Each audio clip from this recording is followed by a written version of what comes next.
দেখতে পাচ্ছেন একটি ডিম আমরা এটাকে এইভাবে ফাটাবো। ফাটায় পরে আপনি দেখতে পাচ্ছেন একবারে মাঝামাঝি তেল যেখানে বট বট পড়তেছে সেখানে এই ঢেলে দিলাম। দেখতে পাচ্ছেন কুসুমটা আস্তে এখনো দেখা যাচ্ছে আপনার লিকুইড।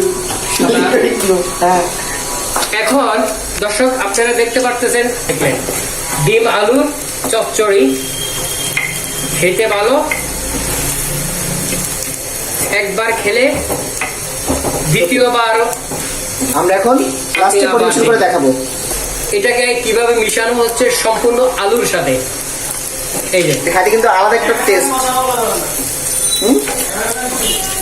প্রিয় দর্শক আপনারা দেখতেছেন আমি কিভাবে আলুর মধ্যে ডিমটা দিয়ে এখন নাড়াচ্ছি এবং মিশাচ্ছি। দেখুন দেখুন আলু কেমন করে ডিমকে আয়ত্তে নিয়ে আসলো। দেখুন প্রত্যেকটি আলুর গায়ে এখন ওই যে ডিমের পরিবেশনা নিজে নিজে চলে যাচ্ছে। দেখতেছেন প্রিয় দর্শক খুব সহজে ব্যাচেলার ভাই বোনদের জন্য, যারা ব্যাচেলার থাকেন তাদের জন্য সহজভাবে সুস্বাদু খাওয়ান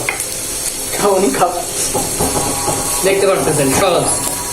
মাত্র 5 মিনিটের মধ্যে আপনার তরকারি ওকে। অন্যদিকে ভাত চুলায় হয়ে যাচ্ছে। প্রিয় দর্শক আমাদের আলু দিয়ে ডিম চচ্চড়ি হয়ে গেছে। আমরা এখন পরিবেশনার জন্য যাচ্ছি। দেখতেছেন কালার কি সুন্দর, গ্রান ঢালার সাথে সাথে কেমন ফ্লেভার আসছে। প্রিয় দর্শক এই হয়ে গেল একজনের জন্য সুস্বাদু আলু দিয়ে ডিমের চচ্চড়ি।